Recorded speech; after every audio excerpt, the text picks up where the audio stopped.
እንደምን አላችሁ የቻናላችን ቤተሰቦች፣ እንኳን ወደ ለታሪክ ትንታኔያችን በሰላም መጣችሁ። ዛሬ ከኢትዮጵያ ታሪክ ውስጥ ሁለት ግዙፍ ስብዕናዎችን፣ ሁለት አወዛጋቢ መሪዎችን ይዘንላችሁ ቀርበናል። ኮሎኔል መንግስቱ ኃይለማርያምና ጠቅላይ ሚኒስትር መለስ ዜናዊ። እነዚህ መሪዎች በሀገራችን የፖለቲካ ምህዳር ላይ የራሳቸውን አሻራ ያሳረፉ፣ በብዙዎች ዘንድ የሚወደሱና በብዙዎችም የሚወገዙ ናቸው። ታዲያ ማን በደንብ ሀገር መርቷል? ማንስ በደንብ ገዝቷል? የትኛውስ የተሻለ መሪ ነበረ? ዛሬ በእነዚህ ጥያቄዎች ዙሪያ እናተኩራለን። አብራችሁን ቆዩ።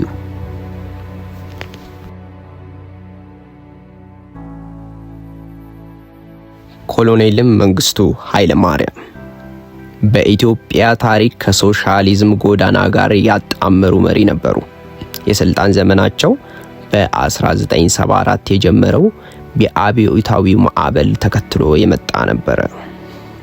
የኮሎኔል መንግስቱ ኃይለማርያም አዎንታዊ አስተዋጽኦ በሀገራችን ላይ፣ አንደኛ የመሬት ላራሹ አዋጅ።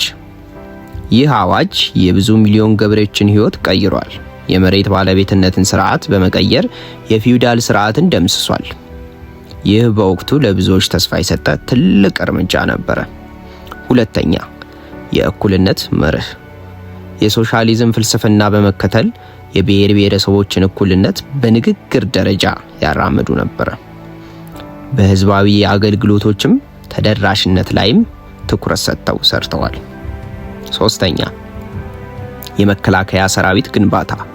ከሻዕቢያና ከሌሎች ውስጥና የውጭ ጠላቶች ጋርም ለመፋለም ጠንካራ የሆነ ሰራዊትን ገንብተዋል። ኮሎኔል መንግስቱ ኃይለማርያም በመሪነት ዘመናቸው ምን ስህተት ሰሩ? የቀይ ሽብር ዘመን። ይህ ወቅት በብዙ ሺዎች የሚቆጠሩ ወጣቶች ያለ ፍርድ የተገደሉበት፣ ፖለቲካዊ ተቃዋሚዎች ያለ ራዕይ የታደኑበት የጨለማ ዘመን ነበረ። ይህ የመንግስቱ ዘመን የማይሻር ጠባሳን ኢትዮጵያ ላይ አሳርፏል። የዲሞክራሲ እጦት። የብዙ ፓርቲ ስርዓት አልፈቀዱም ነበር። የፖለቲካዊ አስተሳሰብ ልዩነትን በኃይል ያፈኑ አምባገነን ገዢ ነበሩ። ኢኮኖሚያዊ ውድቀት። ማዕከላዊ ቁጥጥር የነበረው የሶሻሊዝም ኢኮኖሚ የረሃብና ኢኮኖሚ ውድቀትን አስከትሏል። የህዝቡ ኑሮ ደረጃም ተቀዛቅዟል። የኤርትራ ጉዳይ። የኤርትራን ጥያቄ በፖለቲካዊ መንገድ ከመፍታት ይልቅ በአምባገነንነት ወደ ጦርነት አምርተው ብዙ ወጣቶች ተማግደዋል። ክፍል 2 መለስ ዜናዊ የኢህአዴጉ መሪ። ጠቅላይ ሚኒስትር መለስ ዜናዊ በ1983 ዓመተ ምህረት የደርግ መንግስትን በመገርሰስ ወደ ስልጣን የመጡት የኢህአዴግ ቁልፍ መሪ ነበሩ። በእሳቸው ዘመን ደግሞ የብሔር ፌዴራሊዝምና ልማታዊ መንግስት ዘመን ነበረ።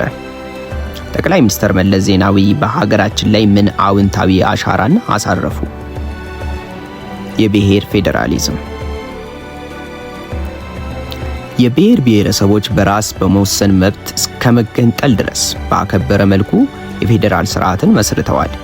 እስካሁን አወዛጋቢና አጨቃጫቂ የሆነው ይህ መብት በጊዜው የብሔር ብሔረሰቦችን ጭቆና ለመቅረፍ እንደ መፍትሄ ቀርቦ ነበር። የኢኮኖሚ እድገት።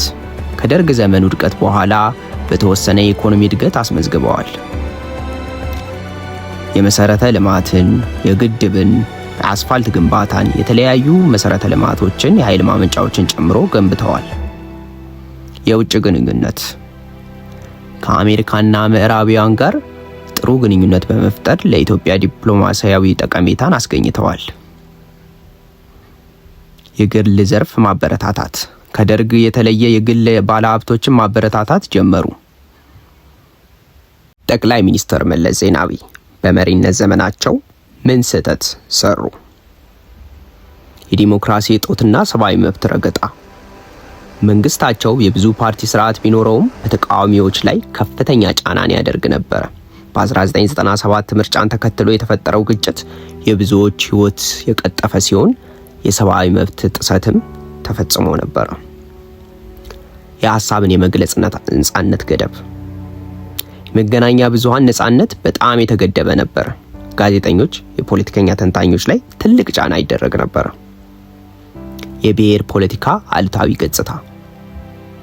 የብሔር ፌዴራሊዝም የብሔር ብሔረሰቦችን ማንነት ቢያከብርም በብሔሮች መካከል መከፋፈልንና ግጭትን፣ ጦርነትን እንዲፈጠር አስተዋጽኦ አድርጓል። የኢትዮ ኤርትራ ጦርነት። ይህ ጦርነት በሺዎች የሚቆጠሩ ወገኖቻችን የሞቱበት፣ የሀገር ሀብት የወደመበት አሳዛኝ ጥቁር ታሪክ ነው።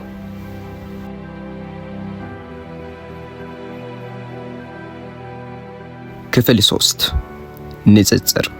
ማን የተሻለ መሪ ነበረ?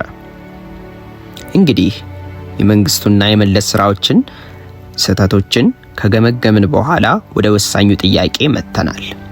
ማን የተሻለ መሪ ነበረ?